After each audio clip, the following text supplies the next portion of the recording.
A concave mirror produces an image of an object, concave mirror है, एक concave mirror है which produces an image of an object such that distance between object and image is 20, the magnification of image is -3।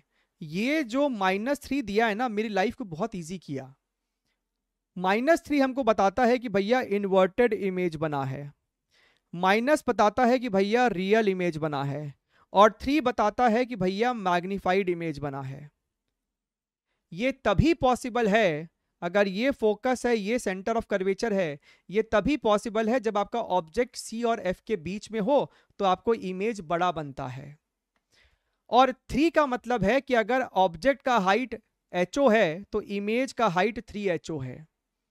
3 का ये मतलब होता है कि object का डिस्टेंस, अगर ऑब्जेक्ट का डिस्टेंस पोल से x है तो इमेज का डिस्टेंस पोल से 3x है। यही तो मतलब होता है 3 का।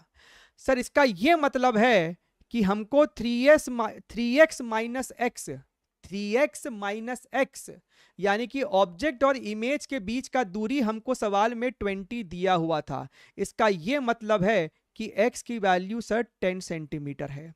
मतलब ऑब्जेक्ट डिस्टेंस आपको 10 सेंटीमीटर है, इमेज डिस्टेंस भाई साहब आपको यहां पे 30 सेंटीमीटर है। तो हमसे पूछता है भैया रेडियस ऑफ कर्वेचर, यानी कि फोकल लेंथ तो चाहिएगा ही चाहिएगा, 1/v प्लस योर 1/u। भैया ये दोनों ही हमको विथ साइन नेगेटिव हो जाएगा, -10 एंड -30। तो भैया -30 एंड -10 अगर हम ध्यान से देखें तो -1 -3, यानी कि फोकल लेंथ हमको निकल के आ रहा है -30/4। तो जो मेरा रेडियस ऑफ कर्वेचर हो जाएगा वो ट्वाइस ऑफ फोकल लेंथ होता है। तो focal length just take the magnitude twice of 30/4, यानी कि सर ये हो जाएगा हमको कितना, 15 आ रहा है क्या 15 आपका सही जवाब है। Option number 4